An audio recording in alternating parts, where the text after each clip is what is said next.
Amadas hermanas y amados hermanos, estamos celebrando hoy domingo 23 de agosto. En el Evangelio tenemos el texto de Mateo, capítulo 16, versículos del 13 al 20. Es un texto muy hermoso.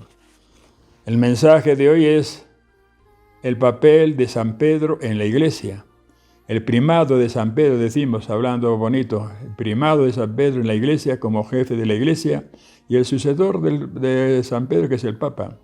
El relato lo dice todo. Leo primero el relato para luego profundizar un poquito más. El relato es precioso.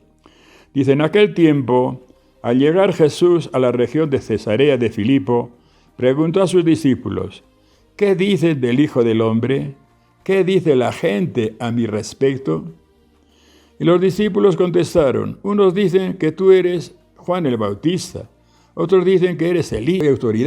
Tienes autoridad, te doy las llaves del reino de los cielos, para que lo que haces tú aquí quede atado en los cielos, lo que desates queda desatado en los cielos.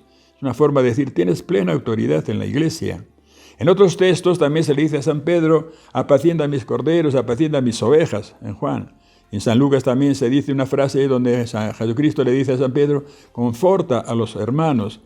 Y a través de los hechos de los apóstoles, además de otros textos, vemos la figura de San Pedro dentro de la comunidad primitiva de la iglesia, pues como jefe de la iglesia, representando a Jesucristo en la piedra angular, y tiene que haber una autoridad en cualquier comunidad un poco pues, bien organizada, una autoridad. Y esa autoridad en la iglesia es San Pedro. Entonces, hermana y hermano, tenemos un texto famoso para defendernos como cristianos, como católicos, saber de quién es el Papa. El Papa, la palabra Papa es griega. Significa papas, significa el anciano, el mayor, la persona en una familia. O pope, dicen los griegos también, lo dicen pope, papa, es la misma palabra.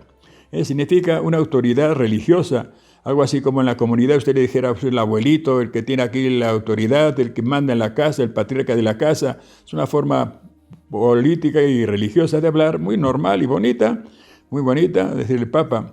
Entonces, hermano, es un texto para afianzar nuestra fe en la iglesia y tener al Papa. No le veneramos al Papa en su persona, si es bonito o no bonito, no, por el oficio que ejerce, ¿no? El Papa Francisco ahora está ejerciendo y pienso que lo está haciendo pues muy bien, ¿no? A través de la historia, digo, unos 266 creo que son los papas que ha habido. Y uno tras otro, todos son sucesores de San Pedro.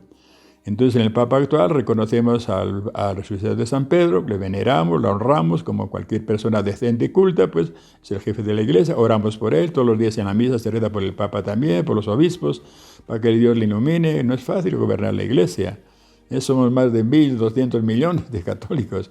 Entonces, pues hay diversas opiniones también, hay divergencias, hay un pluralismo en buen sentido, ¿no?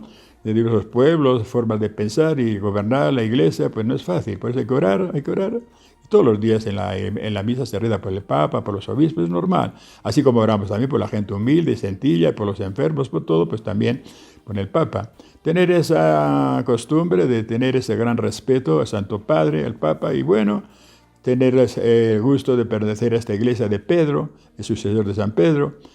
Tiene una confianza pues, de que todo va a marchar pues, bien a pesar de las dificultades. A través de los 2000 años que llevamos de cristianismo, pues ha habido papas y persecuciones y tanta cosa. Y pueden venir días difíciles también ahora, cualquier día, pero estamos luchando. Y hay que vivir unidos y el Papa es un sujeto que nos une a todos los cristianos. Por eso leemos a veces, escuchamos qué ha dicho el Papa, qué no ha dicho, y nos fiamos de él. Y hay encíclicas, documentos especiales para toda la iglesia, para mantener la fe en Jesucristo. Es el banquete por excelencia, ¿no? Vivir este banquete de fe, de amor, de esperanza, vivir el credo, como decimos. Ahí decimos el credo, también decimos creo en la Iglesia Católica, la comunión de los santos, etc.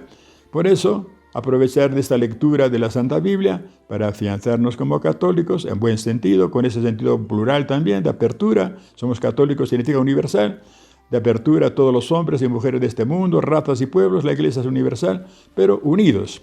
La unión en Jesucristo. Y Jesucristo ha puesto como jefe de esta comunidad el Papa, a San Pedro y sus sucesores. Vamos a mantenernos bien unidos, todos unidos, por amor a Jesucristo, cumpliendo sus mandamientos, etc. Muchas gracias.